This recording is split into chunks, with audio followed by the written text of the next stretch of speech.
بنی اسرائیل کی ایک خاتون کے متعلق میں گفتگو کو یہاں لا کر کے آپ کے سامنے عرض کرتا ہوں کہ ایک عورت، ایک لڑکی تھی، جوان دوشیزہ تھی. اس کا باپ بڑا کنجوس تھا، بخیل تھا، اور لڑکی بڑی دیالو سخی. ایک بار اس کے گھر فقیر آیا تو اس نے قیمتی چیز اٹھا کر کے اس لڑکی نے دے دیا جو اس کے باپ کو بڑی پسندیدہ تھی، اور وہ بہت اس کی حفاظت کرتا تھا. وہ قیمتی چیز تھی، اس لڑکی نے اٹھا کر ایک فقیر کی جھولی میں ڈال دیا. فقیر تو ناچتا خوش ہوتا چلا گیا. باپ کو جیسی پتہ چلا اس کی تو آگ لگ گئی بدن. پہلے سے تھا بخیل، خرچہ کرتا نہیں تھا، اور اس پر یہ کہ گھر کی سب سے قیمتی چیز لڑکی نے اٹھا کر دی.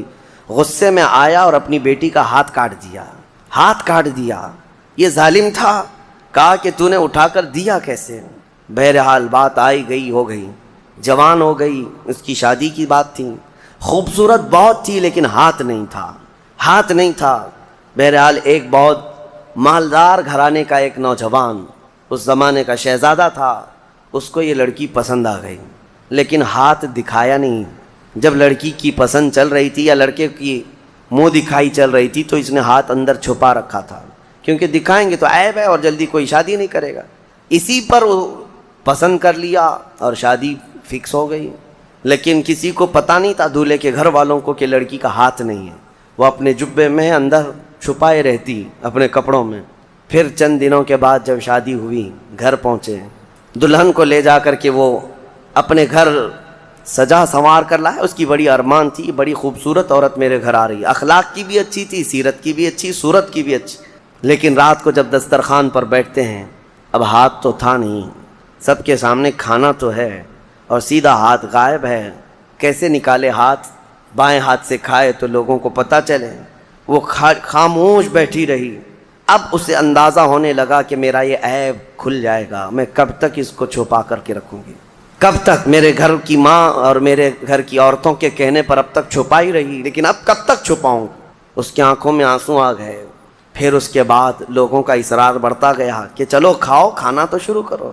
اس کے دولہا، اس کے شوہر جو نئے ابھی شادی والا تھا، اس نے کہا کہ میری رفیق حیات، ہاتھ نکالو اور کھانا شروع کرو. ہاتھ نکالو. ہاتھ نکالنے کو تیار نہیں. ہاتھ نکالے تو کیسے؟ ٹوٹا ہوا ہاتھ ہے، میری شادی ٹوٹ جائے گی. وہ رو رہی تھی. اچانک غیب سے آواز آئی کہ اے میری بندی، تو ہاتھ نکال، تیرا ہاتھ سلامت ہے. اس نے جب ہاتھ نکالا تو اس کا ہاتھ پورا کا پورا سلامت تھا، اور اس نے دسترخوان سے کھانا اٹھایا اور کھانے لگی. حیرت میں وہ رو پڑی، سجدے میں گر پڑی. اس وقت جو اللہ کے نبی تھے ان کے پاس گئی اور ماجرا بیان کیا. اللہ کے نبی نے کہا کہ رب تعالیٰ یہ فرماتا ہے، ہم اس ہاتھ کو کبھی شرمندہ اور ذلیل ہونے نہیں دیتے جو ہمارے راہ میں اٹھا کرتا ہے، جو ہمارے راستے میں اٹھا کرتا ہے، اس ہاتھ کو ہم ذلیل ہونے نہیں دیتے. اللہ ہم سب کو وہ ہاتھ عطا فرمائے جو رب ذوالجلال کے راستے میں اٹھا کرے. آج بہت سارے لوگ تمہارے انتظار میں ہیں. اللہ نے اگر کچھ دیا ہے تو ان غریبوں کے حلق تر کرو جن کے ہاں آج کوئی چیز نہیں پہنچ پاتی. میرے عزیزوں، پیشہ ور فقیروں کو بانٹنے کی میں بات نہیں کر رہا. آج بہت سارے ایسے لوگ ہیں جن کے ہاں افطار بھی نہیں ہے.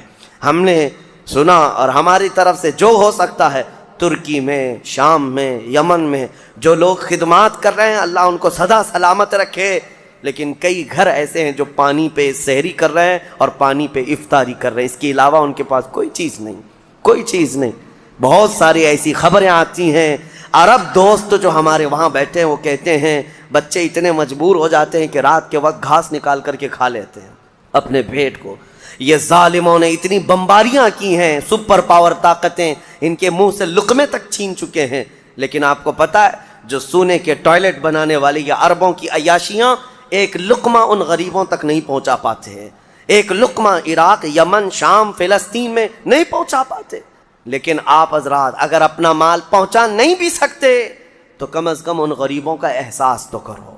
احساس کرو جب اللہ تعالیٰ تمہیں شام کے وقت دسترخوان میں کیا نہیں عطا کرتا. ہر طرح کی نعمت تمہارے دسترخوان میں افطار میں ہوتی ہے، تم اپنے پیٹ بھر لیتے ہو. اس وقت دعاؤں میں غربائے امت کو یاد کرو.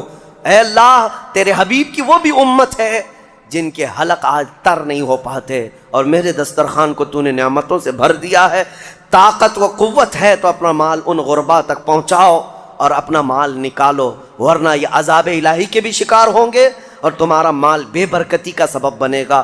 چند دنوں کے بعد یہ مال ایسا ختم ہو جائے گا تمہیں پتہ ہی نہیں۔ ہمارے علاقے میں ایک شخص تھا جو کہتا تھا میری 7 پشتوں تک میں نے اتنا مال رکھا ہے، 7 پشتوں تک لوگ بادشاہ رہیں گے، 7 پشتوں تک، یعنی اتنا مال جمع کیا تھا۔ اچانک ایک حادثے میں انتقال ہوا، چند سالوں کے بعد اس کے چچیرے بھائی نے اس مال پر ایسا قبضہ کیا کہ اس کے سگے بیٹے کو کوئی مال نہیں ملا۔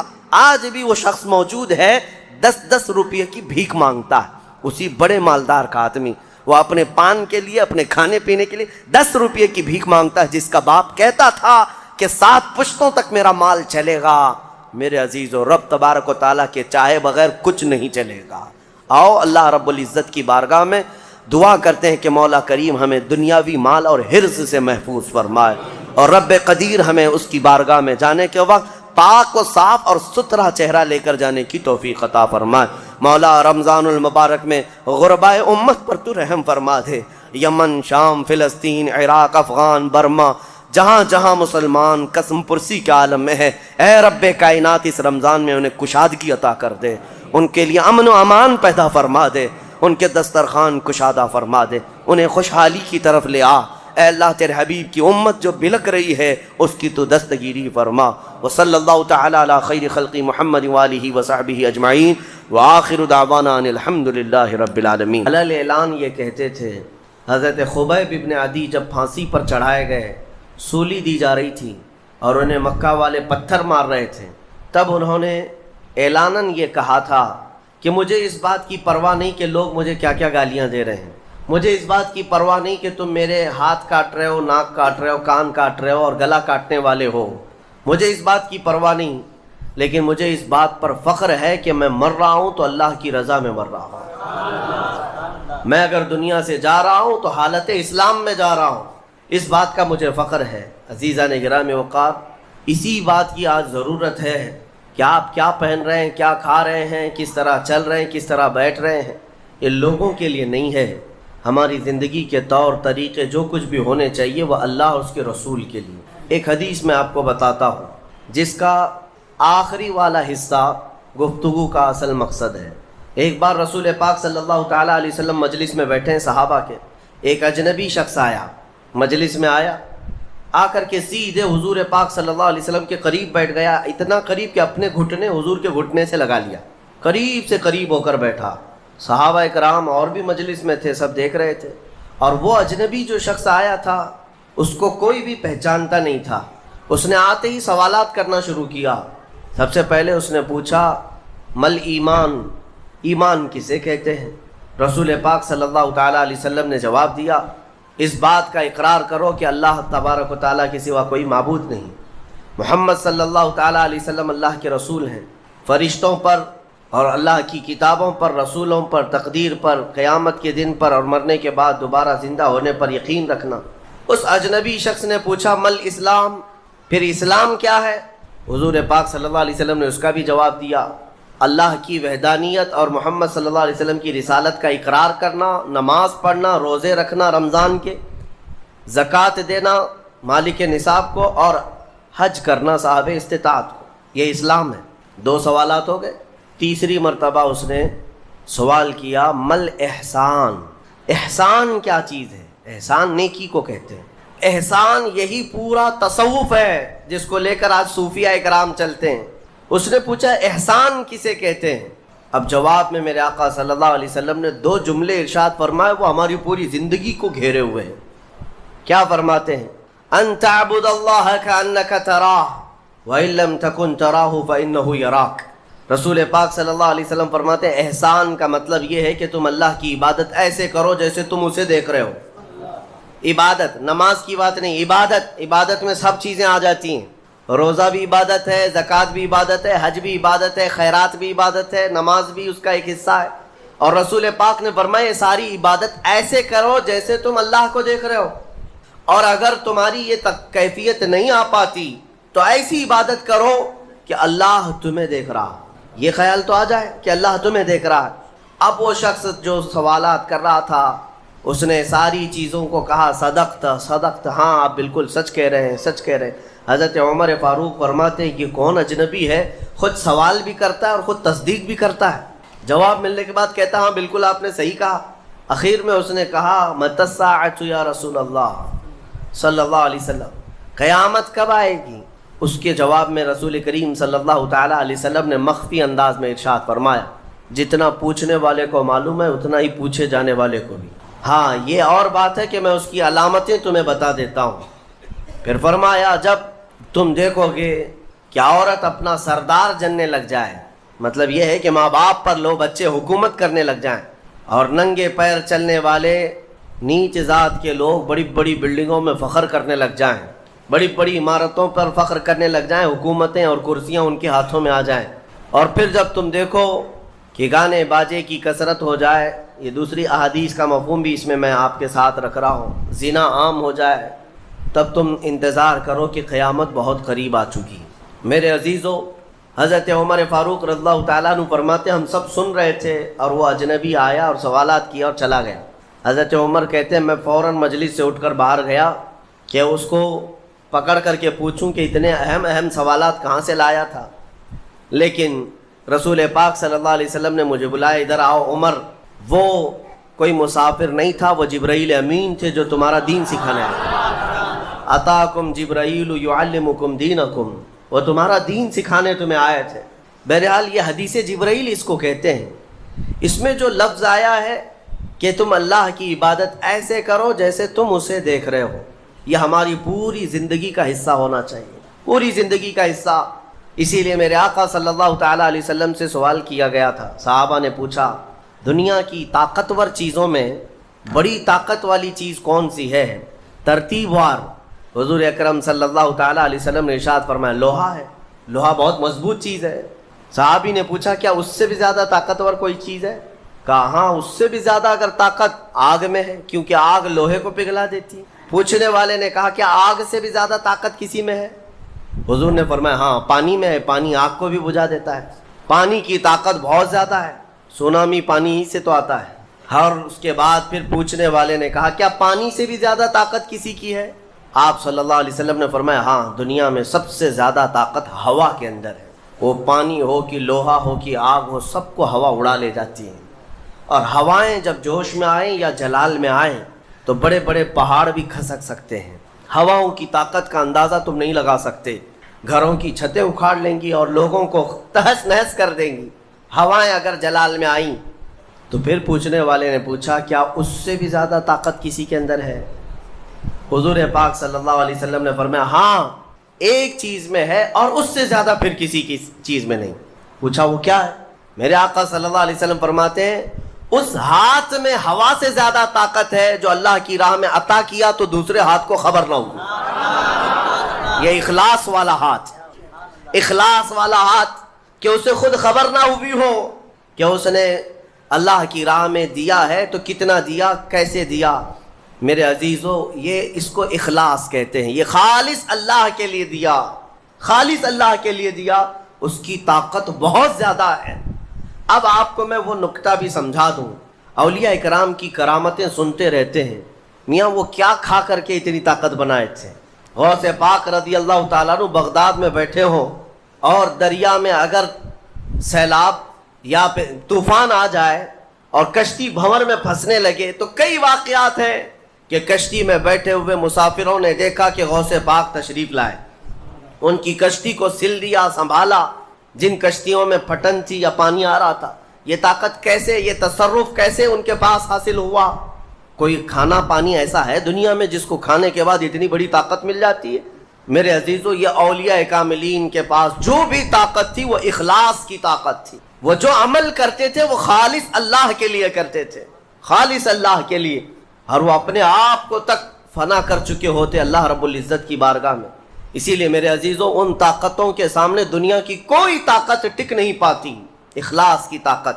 آج تم کر کے تو دیکھو، اللہ رب العزت کی بارگاہ میں اگر مخلص ہو گئے تو شیطان جو چیلنج کر کے آیا تھا اللہ کی بارگاہ میں، لَأَقْعُدَنَّ لَهُمْ صِرَاطَكَ الْمُسْتَقِيمَ، مولا میں تیرے سیدھے راستے پر بیٹھ جاؤں گا، جو بھی تیرے سیدھے راستے سے گزرے گا میں اس کو بہکاؤں گا، کبھی دائیں جانب سے، کبھی بائیں جانب سے، کبھی آگے سے، کبھی پیچھے سے۔ قرآن کی آیت میں بتا رہا ہوں آپ کو، 8ویں پارے میں اللہ نے فرمایا شیطان یہ چیلنج کیا اللہ سے، قیامت تک تو مجھے مہلت دے دے میں تیرے بندوں کو بہکاؤں گا۔ اور پھر اللہ تبارک و تعالیٰ سے وہ کہتا ہے کہ ان سب کو سیدھے راستے سے میں ہٹاؤں گا. لیکن شیطان نے آخر میں ایک جملہ یہ بھی کہا, مولا یہ جتنے بھی سیدھے راستے پر چلیں گے ان کو بہکا تو دوں گا, الا عبادک منہم المخلصین, مگر تیرے وہ بندے جو اخلاص کے ساتھ تیری عبادت کرتے ہیں ان پر میرا داؤ نہیں چل سکے گا, میں انہیں نہیں بہکا سکوں گا. اب اندازہ کرو کہ شیطان جس کے پاس ساری طاقتیں آ جاتی ہیں باطل طریقے سے وقتی طور پر, وہ عاجز آ گیا تو پھر دنیا کی یہ چھوٹی موٹی طاقتیں تمہارا کیا بگاڑ لیں گی؟ اگر اخلاص تمہارے اندر آ جائے, خلوص کی دولت آ جائے, دنیا میں جو کچھ بھی کر رہے ہو سب دکھاوے کے لیے نہیں ہے. کچھ عبادتیں ایسی ہیں جو تمہارے ساتھ راز رہے تمہارے اور تمہارے پروردگار کے بیچ. ہر بات کی تشہیر کرنا ضروری نہیں ہوتا کہ لوگوں کی مدد آپ نے کیا تو پیپر میں چھاپ دیا, اور آپ کوئی نیکی کر رہے ہیں تو ضروری نہیں ہوتا کہ ہر چیز کی تشہیر کی جائے. ہاں کچھ چیزوں میں حکمت اور مصلحت ہو سکتی ہے کہ لوگوں کو نیکی کی طرف بلانے کے لیے اعلان کیا گیا ہو, لیکن ہر چیز میں نہیں. عزیزان گرامی وقار, اخلاص جب کسی کے پاس ہو تو ایک اور حدیث میں آپ کو بتا دوں, بندے جو عبادت کرتے ہیں نا یہاں پر دنیا میں بھی, سب کا کچھ نہ کچھ ایک غرض ہے, کچھ نہ کچھ ایک مقصد ہے. آپ نماز کے لیے آئے ہیں یا نیکیاں کر رہے ہیں یا گناہوں سے بچ رہے ہیں تو کوئی تو غرض ہوگی. ہاں دو میں سے ایک چیز ہوگی, جہنم کا خوف ہوگا, اللہ کے عذابات سے ڈر لگتا ہوگا اس لیے نماز پڑھ لیتے ہیں, پوری اپنی صحیح کر لیتے ہیں, یا تو پھر جنت کی نعمتوں کا شوق ہوگا کہ جنت میں جانا ہے, صحابہ تابعین اولیاء کاملین کے پڑوس میں رہنا ہے. یا تو شوق ہے یا تو ڈر ہے, اور یہ دونوں چیزیں بندے کو عبادت کرواتی ہیں.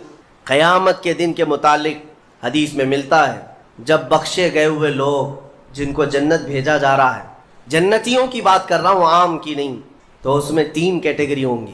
ایک جماعت ہوگی جن سے اللہ تعالیٰ فرمائے گا کہ اے بندو تمہارے اوپر آج جنت کھول دی گئی, تم بخش دیے گئے ہو, تم عبادت کرتے تھے دنیا میں, بتاؤ کیوں کرتے تھے؟ وہ بندے کہیں گے کہ مولا تیری جہنم سے بڑا ڈر لگتا تھا, اس کے عذابات کا خوف تھا, اس لیے ہم عبادت کرتے تھے. رب تعالیٰ فرماتا ہے کہ جس چیز سے تم ڈرتے تھے میں نے آج بچا لیا, جاؤ میری جنت میں. ان کو جنت بھیج دیا جائے. دوسری ایک جماعت, ان سے رب تبارک و تعالیٰ پوچھے گا تم کیوں عبادت کرتے تھے, تم بھی جنت کے مستحق ہو گئے ہو, آج بخشے گئے ہو. وہ لوگ کہیں گے کہ مولا ہمیں تیری جنت کی نعمتیں سننے کے بعد اس قدر شوق تھا کہ ہم وہ نعمتیں حاصل کرنے کے لیے دن رات عبادت کیے, ذکر کیے, تسبیح پڑھے, اور آج کامیاب ہوئے. رب تعالیٰ فرماتا ہے میری جنت کی خواہش کرنا بھی نیکی ہے, جاؤ میں تمہیں جنت دیتا ہوں. وہ بھی جنت میں چلے گئے. تیسری جماعت تھی, ان سے پوچھا جائے گا تم کیوں عبادت کرتے تھے, تم بھی آج جنت کے مستحق ہو گئے. وہ کہیں گے کہ مولا ہمیں تیرے جہنم کے عذابات کی بھی پرواہ نہیں اور نہ ہی تیری جنت کی نعمتوں کی خواہش, بلکہ ہم تو صرف اور صرف تیری رضا کے لیے کرتے تھے, تو راضی ہو جا, ہم جنت اور دوزخ کے لیے نہیں. تو رب تبارک و تعالیٰ فرماتا ہے کہ یہ میرے مخلص بندے ہیں, خالص پیور اللہ کے لیے کرتے تھے. رب تعالیٰ فرماتا ہے جاؤ میں تم سے راضی ہو گیا, تم بھی جنت میں. جنت میں جانے کا حکم دے دیا جائے, لیکن فرمایا گیا وہ جماعت رک جائے گی, وہ کہیں گے نہیں ہم جنت میں نہیں جائیں گے. ایسا بھی کوئی ہے, وہ کہیں گے کہ مولا اگر ہم جنت میں جائیں گے تو اندر جو جنتی ہیں وہ ہمیں تانا ماریں گے, تم بھی جنت کے لیے کرتے تھے اور بولے کچھ اور ہو, بدلہ تو تم نے بھی لے لیا عبادتوں کا, ہمیں اپنی عبادتوں کا بدلہ نہیں چاہیے. رب تبارک و تعالیٰ فرماتا ہے میری رضا یہی ہے کہ تم جنت میں چلے جاؤ, میں تم سے راضی ہو گیا. وہ پھر رکے رہیں گے کہ مولا ہم نے جنت کے لیے نہیں تیری رضا کے لیے کیا ہے. پھر حکم ہوگا فرشتوں کو کہ ان کے ہاتھوں اور پیروں میں بیڑیاں باندھو اور کھینچ کے جنت میں لے جاؤ. وہ ایک جماعت ایسی ہے. یہ کون لوگ ہیں جو مخلصین ہیں, خالصتاً اللہ کے لیے عبادت کرتے تھے. عزیزان گرامی وقار, جو اللہ رب العزت کے لیے کرنے والے لوگ ہیں اللہ تعالیٰ ان کو ہمیشہ ذلت اور رسوائی سے محفوظ رکھتا ہے. اخلاص, بنی اسرائیل میں ایک خاتون تھی اور اس کا بڑا گھرانہ تھا. اس کا باپ جو تھا وہ بڑا کنجوس اور بخیل آدمی, بڑے پیسے والا. ایک دن ایسا ہوا کہ یہ جو لڑکی تھی, جوان لڑکی, اس نے باہر ایک فقیر کو دیکھا جو بڑا مجبور تھا, ضرورت مند تھا. اس کو اٹھا کر کے اچھی خاصی دولت اپنے باپ کی دے دی, اور باپ کو پتہ چلا تو اتنا غصے میں آیا کہ میں پھوٹی کوڑی نہیں دیتا اور تو اتنی بڑی دولت اٹھا کر دے دی. اور غصے میں اپنی بیٹی کا ہاتھ کاٹ دیا، اس کا ہاتھ کٹ گیا، غصے میں تھا، باپ بخیل تھا، ہاتھ کاٹ دیا۔ بہرحال کٹے ہوئے ہاتھ کے ساتھ وہ رہنے لگی، تھی اللہ رب العزت کی رضا چاہنے والی۔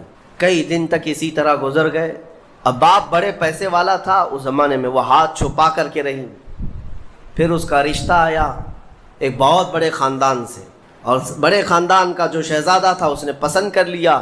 شادی کی ڈیٹ قریب آئی، ان لوگوں نے ہاتھ نہیں دیکھا، بس چہرہ اور باقی ساری چیزیں دیکھی، اور انہوں نے بھی چھپا رکھا کہ ہاتھ نہیں